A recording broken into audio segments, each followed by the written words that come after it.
Hello, YouTube. I hope that everybody is well. Welcome to another edition to my Get Real series. Let's be clear. This video is not an exercise to persuade you. I care not to protect your moral sensibilities. This said, I am not here to create drama. If you select to donate inflammatory comments for the purpose of being disagreeable, I have no issue ushering you to the door. You will add nothing meaningful to the mix, so you will be promptly dismissed. So obviously, I do not take responsibility for another's reaction to my commentary. There is no self-censoring here. I encourage all to respectfully present any dissenting views they care to share with us. So share away. Dissent, dissent, dissent. This is one of the things that makes America great. Comment as you see fit. If you thought you would find an apologist here for Mr. Aaron, you are incorrect. Mr. Aaron is my senior. He is a man of his time and experienced much more open displays of racism than I ever have. Now, for the record, I do not idolize performers, athletes, musicians, academics, or world leaders. They are humans with flaws, all of them. This will easily be ignored by the sea of detractors I am likely to encounter after posting this video. They will be attracted to the nail that must be hammered down.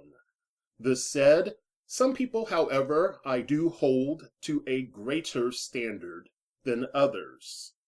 This has nothing to do with their celebrity status, but it does have something to do with them being, or me considering them to be, a person of high character. This said, I do have a few words regarding his comments and the carnival show that I am sure to see on YouTube and other social medias. Let's get this out of the way. Though I have no love for Republicans and most libertarians I know, I do believe fairness is always the route to explore. Oftentimes, liberals and progressives are presumed non-racist. Well, making assumptions simply means believing things are a certain way, with little or no evidence that shows you are correct. Surely any rational person can see at once how this can lead to terrible, terrible trouble. It also appears popular among the lazy to automatically mislabel non-liberals as being suspected of distasteful views relating to race. We know that strategically, right-thinking racial egalitarianism is placed to remove suspicion. However, the GOP is their own worst enemy, and you will probably hear me say that again. Unproven non-liberals still fraternize with shady ones. So, of course, this is going to perpetuate a lingering shadow of suspicion. I doubt conservatives, libertarians, and Republicans will anytime soon be seen as champions of individual liberty and civil rights. Not due to the propaganda mill, but their personal behavior, philosophy, and voting records. So I encourage you, do not get it twisted. I am talking about product of human action, not of human design, or, in other words, stable patterns of behavior that are revealing. I know people will not look critically at his comments. Instead, many will genuflex to their heated emotions. His comments will be blown out of proportion with the purpose of creating division. I am not going to play that game. This will not keep me, however, from voicing my thoughts. Indeed, he was a great American athlete. He worked hard and he accomplished much. Of course, people are going to claim his legacy is now severely tattered, that he must, be filled with ignorance, false information, and hatred. Really now? Really? First, in the end, it matters not what you or I think about his position. Mr. Aaron has every right to voice his opinions and observations. What I do not hear people asking is, does his comments submit to actuality? Of course, the immoderate Republicans will claim this is a figurative lynching. I am sure they will spotlight black Republicans in order to firmly affirm how insensitive Mr. Aaron was. The spin will probably suggest this is yet another public statement of intimidation. Actually, all I saw was an observation. Anyway, this I am sure they will claim will serve as intimidation for any black who doesn't stay on the Democratic plantation. Hell, why not shout loudly about getting rid of the plantation, period? But I digress. No, Mr. Aaron just did what some in America hate. You know, the use of free speech. This appears to be particularly true with certain white, politically driven people as it relates to non-white, politically driven people. He voiced an unpopular opinion. He did not bow his head like a good boy and conceal his thoughts within. Old age relieves a man in some cases. They may not be burdened with muzzling themselves due to sharing unpopular convictions, which common wisdom forbids them to utter. Common wisdom? More like obedience to societal norms and the racial order. I do not hear many speaking of Chuck Norris these days, an action hero turned evangelical Christian. Also, did I mention he enjoys being a critic of President Obama? Heck, I have criticized our commander-in-chief many times, so Mr. Norris and I probably would get along when it comes to that. Maybe.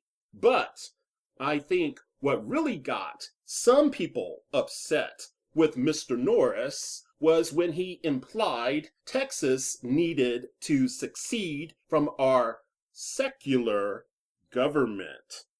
Ooh. Thanks, Chuck, for not supporting gun control, by the way. I do appreciate that. However, he got others in a twist regarding his position on gays.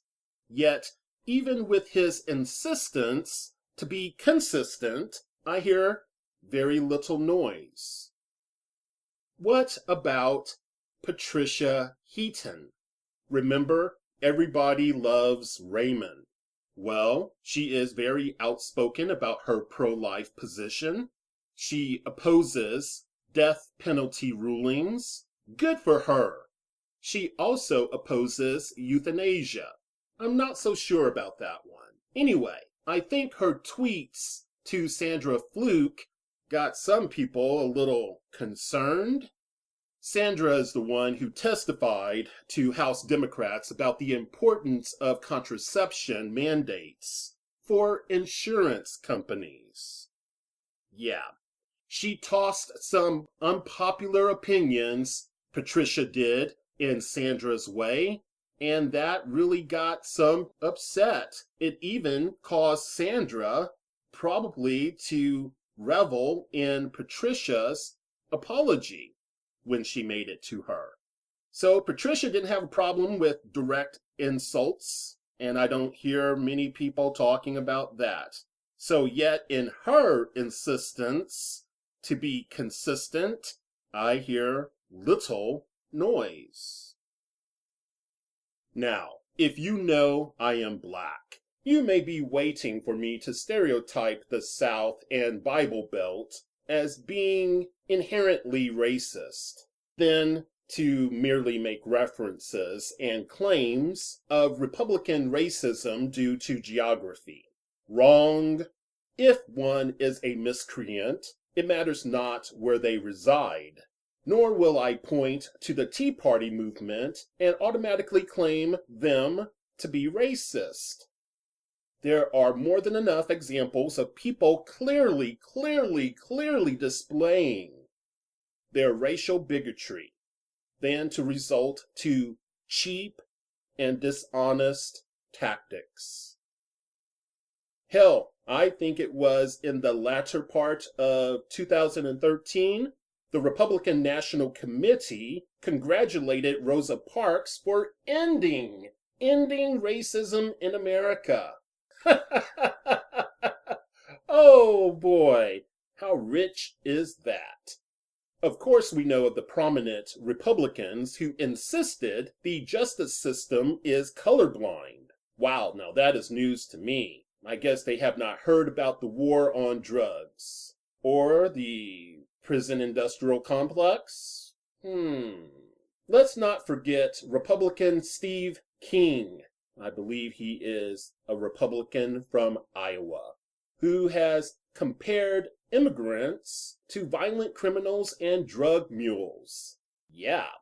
Now, why did he do that? Yeah, I know you're going to say, that's just the behavior of one man. He does not reflect all Republicans. You are right. He does not reflect upon all Republicans. But he is one of you. And like many other Republicans, he cares not if he puts his foot in his mouth. Now, why did he do that? Maybe it was to make the GOP's case for holding up long-awaited immigration reform.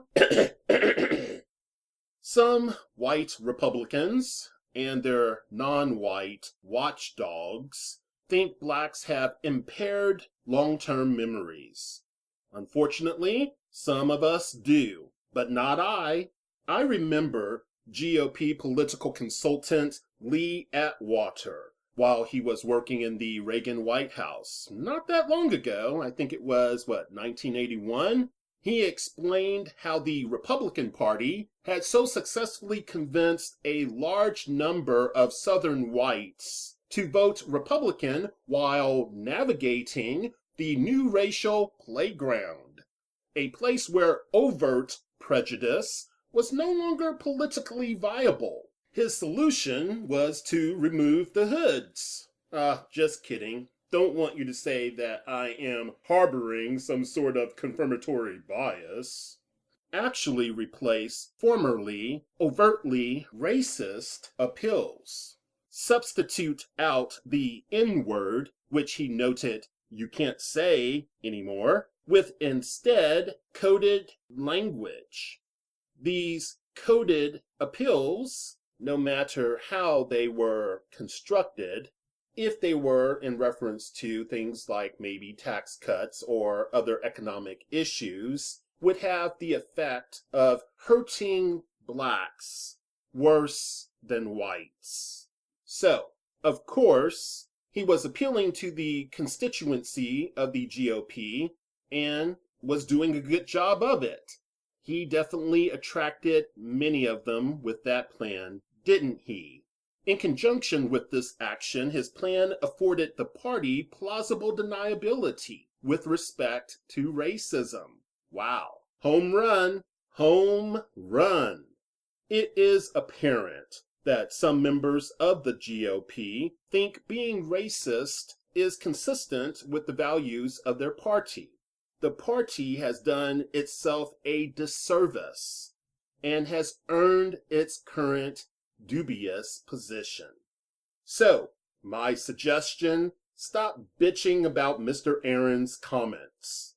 Have you ever considered that conservatism harkens back to an allegedly simpler time? You know, a time where non-whites were not a problem.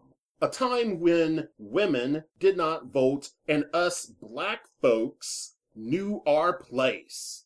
Can't have one of those uppity niggas about, right? Maybe certain white delegates feel especially privileged because minorities are so underrepresented in their party's leadership. If you still are offended at his comment, take a long look at your party and clean it up. Thank you for your time. Be well.